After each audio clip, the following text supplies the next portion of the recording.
Ekyayaleero abatuuze mu disitulikiti y'e Kikuube babukeereza Nkokolo okugenda mu bifo byabwe okuddamu okwetaba mu kulonda kw'okujjuza ekifo kya ssentebe wa disitulikiti eno eyafiira mu kabenje gye buvuddeko. Newankubadde ebikozesebwa mu kulonda kuno byatuuse mu budde, wabula okulonda kutandise kikeerezi oluvannyuma lw'abalonzi okubula. Ku bifo ebirondebwamu ebyenjawulo n'abalonzi 10 abalina okusookawo ng'obukongo obulondebwako tebunnasumululwa babadde tebalabika. Abakulembeddemu okulondesa mu kitundu kino batubuulidde nti abalonzi abasinga balimi nga y'ensonga lwaki bangi tebakedde kwetanira kulonda kuno. Tulisapozi kutandika 10 saa eno.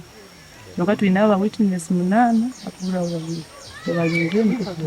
Sanga abantu abakusinga obwingi bajesa kutandika ne saa 8 mwenda 10. So tukuba nihiro mbwiro obwo tukujja kuba ntubafuna.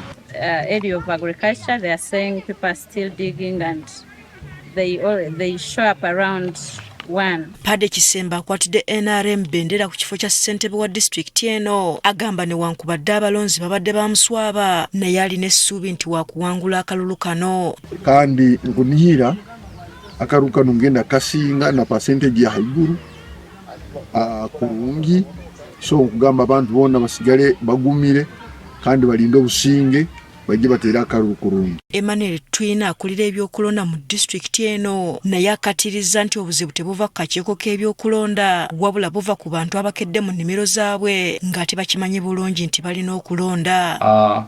When I was sharing with people in the field, I've been informed probably it's because this is a harvest season. Most people are still in the gardens and they will turn up in the afternoon.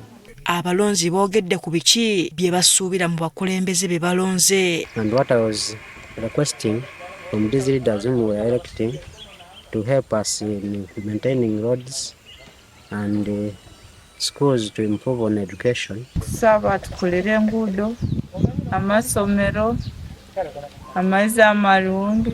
We tuviiridde mu bifo ebirondebwamu ng'okubala obululu kutandise.